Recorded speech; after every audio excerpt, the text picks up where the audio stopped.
He'd traded Hollywood's blinding lights for the vast, silent Montana sky. But when 10 blood-soaked Apache women appeared at his gate, action legend Steven Seagal faced a real-life script with no stunt doubles, only deadly consequences. The rain didn't just fall, it assaulted. Sheets of icy water, driven by a wind that howled like a predator, hammered the steel roof of Steven Seagal's sprawling Montana ranch house.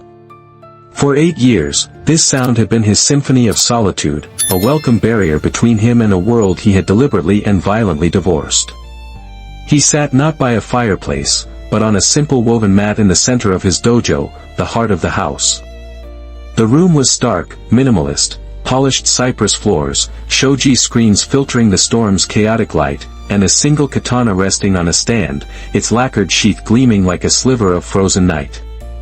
His breathing was the only sound that belonged to him, a slow, measured cadence that had taken a decade to reclaim from the cacophony of his former life. Then came the knock. It wasn't the polite rap of a lost hiker or a curious neighbor, he had none of those. This was a frantic, desperate pounding on the heavy oak gate of his compound, a sound of ragged fists against unyielding wood. Seagal's eyes opened, his entire body going still. The calm he'd cultivated was a thin veneer over a core of pure readiness, a muscle memory forged in the shadows of a life far removed from any movie set. He rose in a single fluid motion, silent as the shadows he moved through. His home wasn't a ranch in the traditional sense, it was a fortress, designed with the brutal lessons of his past. He crossed the main living area, his bare feet making no sound on the slate floors, and activated the perimeter cameras on a discreet, wall-mounted screen. The image flickered to life, rendered in the ghostly green of night vision. 10 women, huddled together against the gate, their forms blurred by the torrential downpour. They were Native American, their features distinct even through the electronic haze. Their clothes were torn, soaked through with a mixture of mud and something darker that clung to the fabric. They weren't just lost. They were hunted. His hand, almost by instinct, moved toward a hidden panel in the wall where a customized Kimber 1911 waited. The last time strangers had come to his door unannounced, it had ended in a blaze of gunfire and a loss so profound it had shattered his world, driving him here to this self-imposed exile. The official story was that he'd retired, weary of fame. The truth was buried in 2 unmarked graves, a secret he guarded more fiercely than any film script. But something stayed his hand. These weren't attackers. Their posture screamed desperation, not aggression. One woman, taller than the rest, stepped forward and looked directly into the camera lens he knew had to be there. Her face was a mask of exhaustion and defiance, a deep cut bleeding freely above her brow. She spoke, her voice lost to the wind, but her lips formed a single, clear word, please. Seagal felt a tremor of something he hadn't allowed himself to feel in years, a reluctant stirring of empathy. He knew what it was to be hunted. He knew the look of someone who had run until their lungs burned and their hope was a dying ember. The men who had destroyed his life had worn tailored suits and carried government credentials.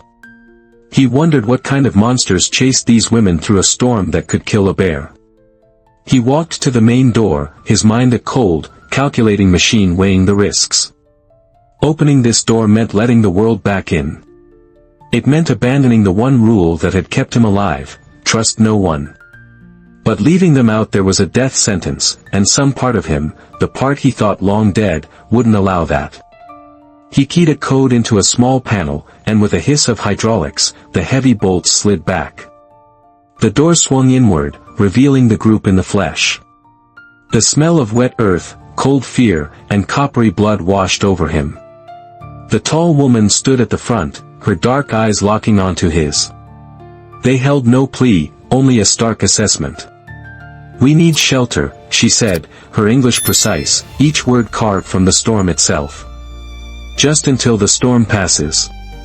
Or until they find us." Seagal's gaze swept over the others.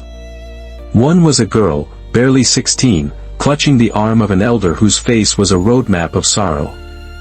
Another cradled her arm, the bone clearly broken. They were wounded, terrified, but in their eyes, he saw the glint of Apache steel, a resilience that resonated with the broken parts of his own soul. He stepped back, holding the door open.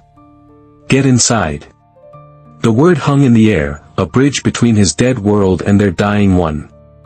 As they filed past him, shadows escaping the jaws of the night, he knew he hadn't just opened a door. He had reopened a wound, and the bleeding was about to begin. The women moved with a quiet efficiency that belied their exhaustion, huddling near the massive stone fireplace that dominated one wall of the living area. The space, which for years had felt like an empty cavern, now seemed to shrink, filled with their presence. Seagal's fortress was no longer a sterile monument to his grief, it was a field hospital, a sanctuary. He retrieved a heavy-duty first aid kit from a storage closet, a piece of gear more suited to a combat medic than a retired actor, and placed it on the large wooden table. "There's clean water, bandages, antiseptic," he stated, his voice a low rumble. "Help yourselves." The women began tending to their wounds with a practiced familiarity that spoke of recent, repeated violence. The tall leader who had spoken at the gate approached him. Up close, he could see the intelligence in her eyes, the sharp, analytical gaze of a commander, not a victim. "I am Ayana," she said, her voice steady despite the tremor of cold that racked her frame. "Thank you. You have taken a great risk for us." Seagal dismissed her thanks with a slight inclination of his head. He moved to the kitchen, a sleek, industrial space of stainless steel and dark wood, and began brewing a large pot of strong coffee. The simple, domestic act felt foreign, a ghost of a lifelong past. "Risk is relative," he said, his back to her. "Who are they?" Ayana paused, watching him. She seemed to be weighing how much to reveal, how much he could be trusted with. "They are not common bandits or drunks from a border town," she began, her voice dropping lower. "They wear uniforms. They carry military-grade weapons. They call themselves Ares Tactical Solutions." The name meant nothing to him, but the description resonated with a cold familiarity. Private military contractors. Mercenaries with a corporate logo and a veneer of legitimacy. The modern world's licensed pirates. "Ares Tactical has been working for a mining corporation," Ayana continued, her voice laced with a venomous anger. "Our reservation, our ancestral land, sits on one of the richest lithium deposits in North America. The corporation tried to buy it. Our elders refused. So, they sent in the jackals." She described a campaign of systematic terror. Livestock poisoned, water sources contaminated, and then, 3 days ago, a full-scale assault. They came at dawn. They burned our homes, our clinic, our school. They called it a security operation against domestic extremists. They shot our men where they stood. Her voice broke for the first time, a fracture in her iron control. "We are not extremists. We are mothers, daughters, sisters. We are the only ones who escaped." Seagal turned, handing her a steaming mug. His eyes, often hooded and unreadable, were now sharp with a focused intensity. "And the soldiers chasing you now? What do they want?" "To silence us," Ayana said simply. "We are witnesses.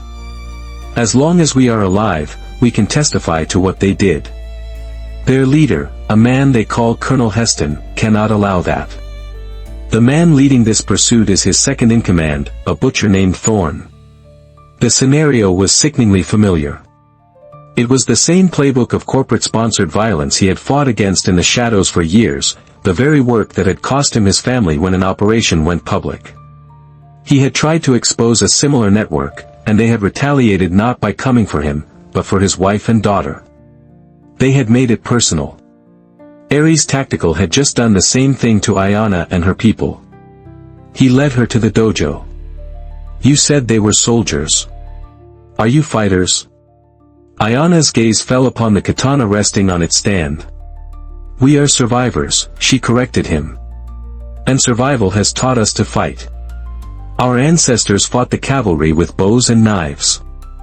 We have learned to adapt." It was then that he noticed it. Beneath the torn fabric of her dress, strapped to her thigh, was the handle of a combat knife. Looking around at the other women, he saw similar signs, the bulge of a concealed weapon, the way they positioned themselves with their backs to the wall, their eyes constantly scanning the room. They weren't just refugees. They were a war party. A small, wounded, but unbroken one. He walked to a large, unassuming wardrobe against the far wall. He slid it aside, revealing a door of reinforced steel. He unlocked it with a thumbprint scanner, the mechanism clicking open with a faint whir. The room inside was a small, climate-controlled armory.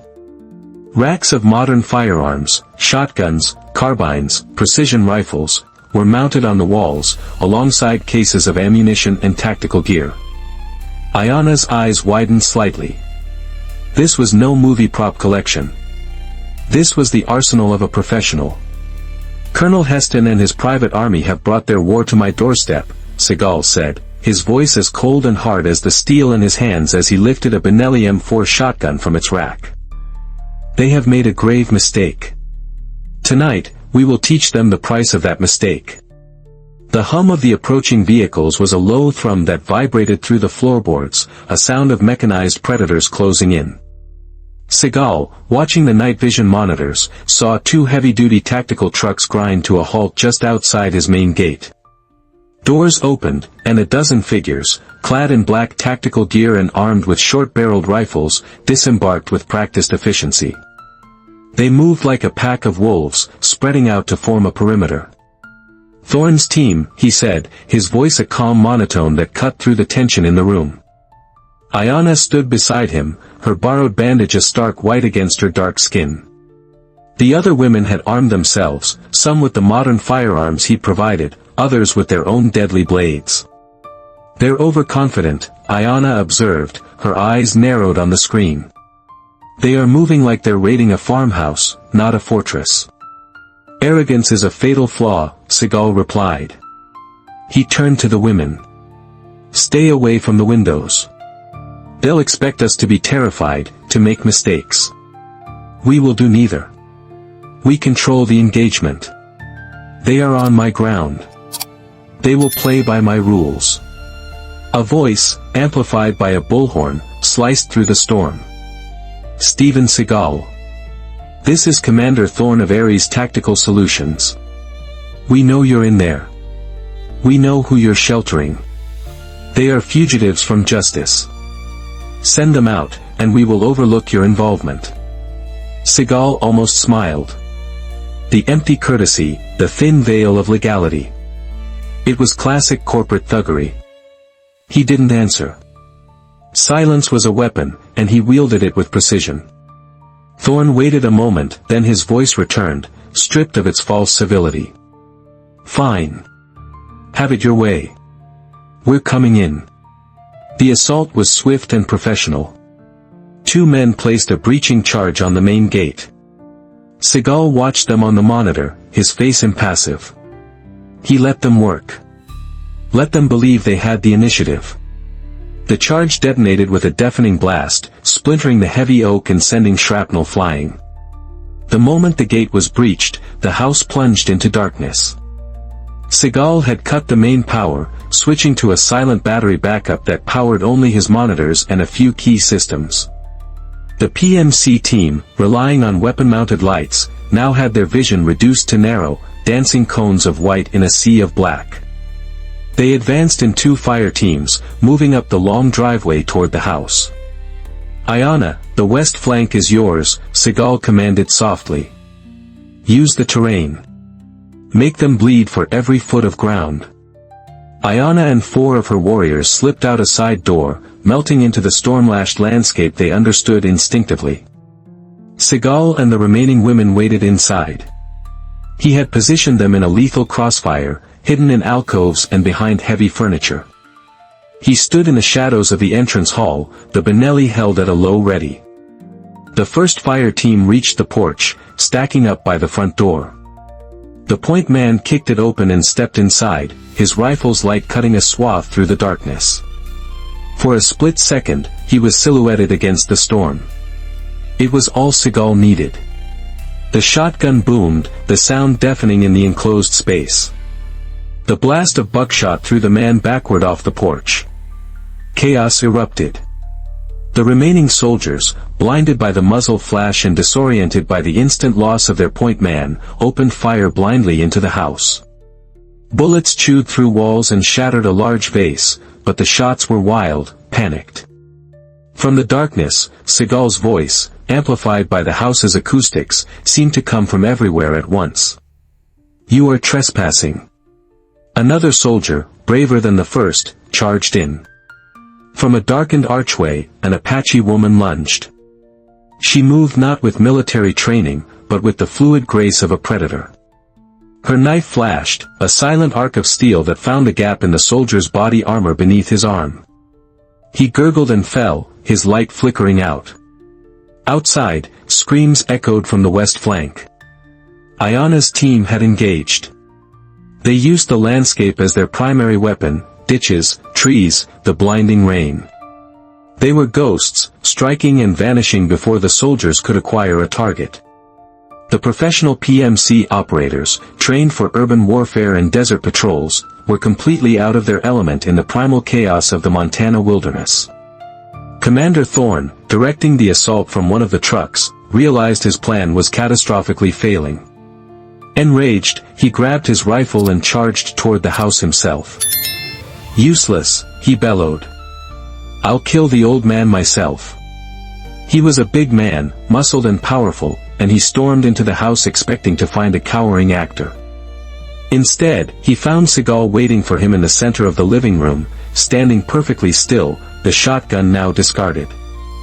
Thorne raised his rifle, a cruel smirk on his face. "End of the line, Hollywood." As he pulled the trigger, Seagal moved. It wasn't a dodge or a retreat, but a smooth, flowing motion forward and to the side. His hand intercepted the rifle, redirecting its barrel toward the ceiling as it fired. With his other hand, he applied pressure to Thorne's wrist. There was a sickening crack of bone. The rifle clattered to the floor. Thorne screamed, a sound of agony and disbelief. Before he could recover, Seagal twisted, using the commander's own momentum to throw him headfirst into the stone fireplace. Thorne slumped to the ground, dazed and broken. Ayana appeared in the doorway behind him, her face grim, her knife dripping with rain and blood. "This is for my people," she whispered. Seagal gave a slight nod. Justice had to be served. And sometimes, justice required a blade. The first battle was over. But as the adrenaline faded, a new sound reached them, the distant, unmistakable thrum of more, much heavier engines. This hadn't been the army. This had been the scouting party. The approaching sound was not the growl of trucks, but the deep, guttural roar of heavy-duty military hardware. Through the shattered front door, Seagal and Ayana saw new headlights cresting the distant hill, a convoy.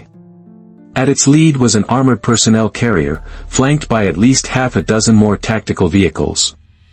Searchlights cut through the rain, sweeping across the property and painting the house in stark, unforgiving white light. This was no longer a skirmish, it was a full-scale siege. "That must be Heston," Ayana said, her voice tight with a mixture of hatred and dread. "He sent Thorne in to test the defenses," Seagal analyzed, his mind already processing the new tactical reality. "He sacrificed his men to gauge our strength. This man is not just ruthless, he's a strategist." Dozens of soldiers, looking more like a regular army unit than a PMC, began to deploy from the vehicles. They moved with chilling precision, establishing a 360-degree cordon around the entire ranch, setting up heavy machine gun emplacements and what looked like mortar positions. A drone, a black insect against the dark clouds, buzzed overhead, its camera undoubtedly feeding a live thermal image to the commander. They were surrounded, outmanned, and outgunned by a factor of at least 10 to 1. A powerful, disembodied voice boomed from a loudspeaker on the APC, a voice accustomed to absolute command. "This is Colonel Heston. You have murdered my men and are harboring fugitives. You have one chance. Surrender now, or I will level this entire compound to its foundations." You have 5 minutes. The women looked to Seagal, their recent victory turning to ash in their mouths. They had fought bravely, but this was an impossible fight. There's no negotiating with a man like that, Seagal stated, his face a granite mask. Surrender means execution. He turned and walked purposefully toward a wall map of his property in the study. It was a detailed topographical survey, showing every contour, creek, and cliff face. His finger traced a line down a narrow canyon that cut through the western edge of his land. This ranch is built on a geological fault line, he explained, his voice low and urgent. This canyon acts as a natural spillway during spring melts. For years, I've reinforced that cliff face up there. He tapped a point at the head of the canyon. Not to prevent a rock slide, but to control one. I have seismic charges planted at key stress points. If we detonate them, the entire cliff face will come down, blocking the canyon. The storm water will have nowhere to go. It will flood the entire basin where Heston has his main force deployed. Understanding dawned on Ayana's face, followed by horror. You would create a flash flood, a landslide. It would be a tidal wave of rock and water, Seagal confirmed grimly. It would wipe out his entire force in minutes. It's a scorched earth solution. But it's the only one we have. The decision hung in the air, heavy and terrible. To kill dozens of men, even monstrous ones, in such a way was a monumental act. It was the kind of brutal calculus he had been forced to make in his old life, the kind that had eroded his soul piece by piece. As he reached for the remote detonator, a small, secure device he kept locked in a safe, a new sound cut through the night. It was faint at first, nearly lost in the wind and rain. A high-pitched, desolate wail. It wasn't an animal. It wasn't a wounded soldier. It was the cry of a baby. Seagal froze, his hand hovering over the safe. The women all heard it at the same time, their heads turning as one toward the sound. It came from the direction of Heston's camp, from somewhere near the rear of their deployment. Ayana's eyes met his, her expression filled with disbelief. A child? They brought a child into a war zone. The moral calculus of their situation shattered instantly. The rockslide plan was no longer an option. They couldn't unleash that kind of indiscriminate destruction, not with an innocent life in the balance. Heston, in his arrogance, had unwittingly brought a hostage to the fight, a hostage that now held all of them captive. The 5-minute ultimatum was ticking away. The searchlight swept across the house like the eyes of a firing squad. And the baby's cries continued, a heartbreaking siren call that signaled not only the presence of innocence, but the absolute impossibility of their situation. The baby's cry was a game-changer. It was a moral line in the sand that Seagal, for all his cold pragmatism, would not cross. The destructive power he held in his hands, the ability to wipe Heston's army off the map, was now useless. The rockslide is off the table, he declared, his voice leaving no room for argument. He closed the safe. We changed the plan. What plan? One of the younger Apache women asked, her voice trembling. We are trapped. They will kill us all. No, Seagal countered, his eyes scanning the monitors, his mind racing, re-evaluating, adapting. Heston is a commander who relies on overwhelming force. But that kind of force makes him inflexible. He expects one of two things, a suicidal last stand, or a surrender. We will give him a third. He turned to Ayana. You and your best warriors will create a diversion. Barricade the front. Make noise. Return fire. Make Heston believe we've chosen that suicidal last stand. He'll focus his main assault team on the house, trying to flush us out. And while they are focused on the front, Ayana asked, already grasping the shape of the new strategy. The rest of us go out the back, Seagal finished. We circle around through the terrain he doesn't know. We slip through his perimeter, get to that child, and neutralize his rear guard. We take away his eyes and ears. It was an insane plan, a long shot bordering on impossible. It meant leaving the relative safety of the fortress to move through an area crawling with enemy soldiers. "I will go," a quiet woman named Nita said, her daughter having been one of the first to fall in their village. "I will bring the child to safety." Seagal looked at her, then at two others who nodded in agreement. "Good. I'll get you through his lines. Once you have the child and its mother, you run. Don't stop until you reach the old ranger station 10 miles south." The plan was set.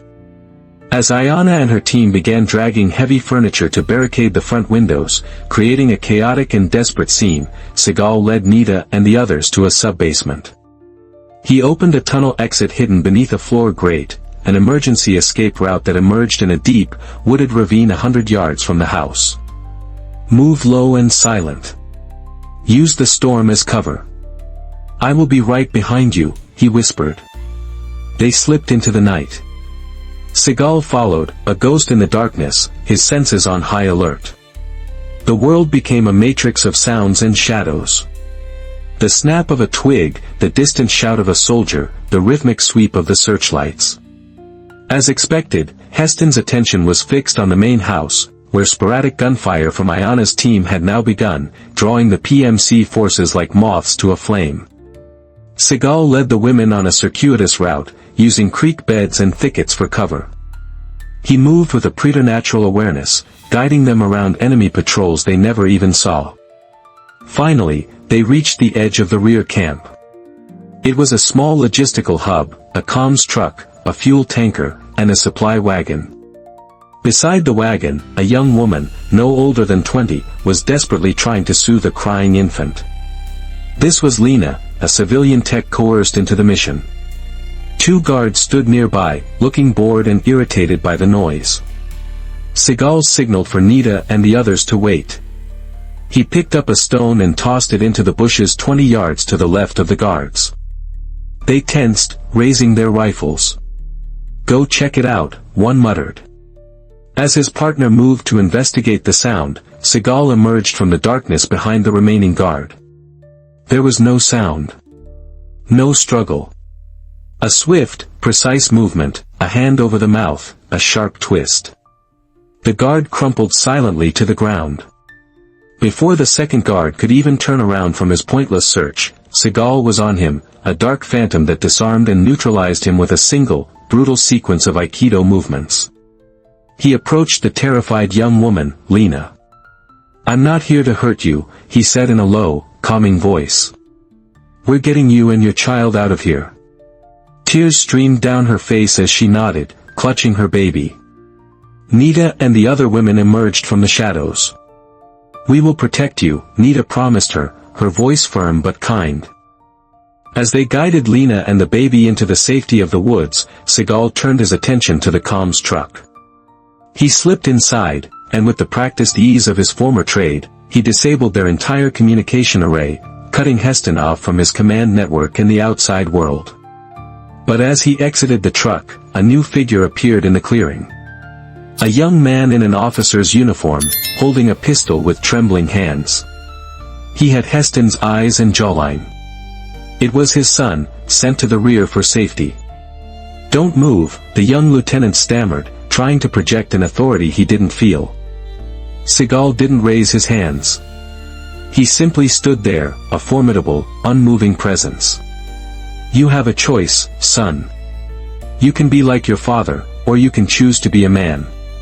Before the boy could decide, from the direction of the main house, the sound of gunfire suddenly intensified, followed by a loud explosion and then a chilling, absolute silence. The abrupt silence from the house was more terrifying than the gunfire.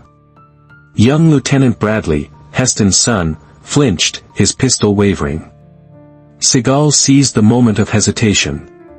He flowed forward, a blur of motion that was both devastatingly fast and eerily calm.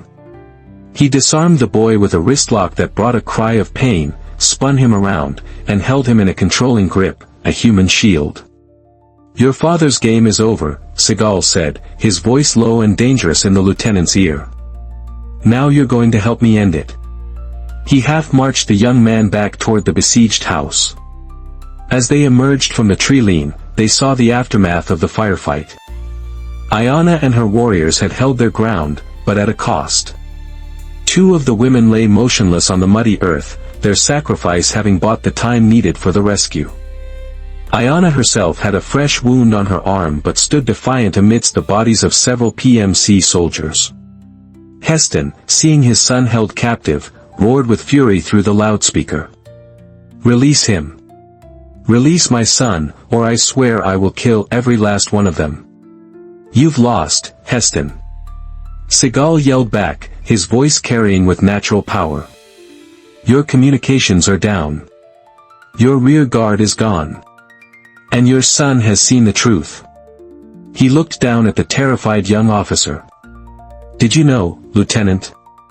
Did you know your father sent Thorne's team to slaughter women and children in their sleep? Did you know this was about lithium, not justice?" The boy's face was pale, his eyes wide with dawning horror. "No, he said they were hostiles, that they attacked our surveyors." "He lied," Ayanna's voice cut in, cold and clear. "He lied to you, to his men, to the world.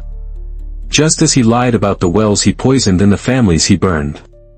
This was the final battlefield, not one of bullets, but of truth." Heston's authority was built on a foundation of lies, and now it was crumbling in his own son's mind. Suddenly, a new set of headlights appeared on the main road, slicing through the darkness. These were not PMC vehicles. They were the unmistakable black SUVs of the FBI, their red and blue lights flashing, cutting through the storm's gloom. They formed a new perimeter, boxing in Heston's forces. Seagal's old CIA contact had come through. The message he'd sent through a hidden satellite uplink before the comms went down had been received. A man in a suit, flanked by heavily armed federal agents, stepped out, a megaphone in his hand.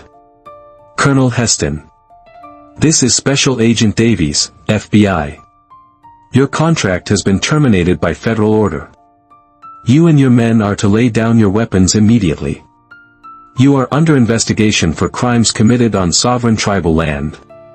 Trapped between the FBI and Seagal's group, with his son as a hostage to the truth, Heston's composure finally shattered.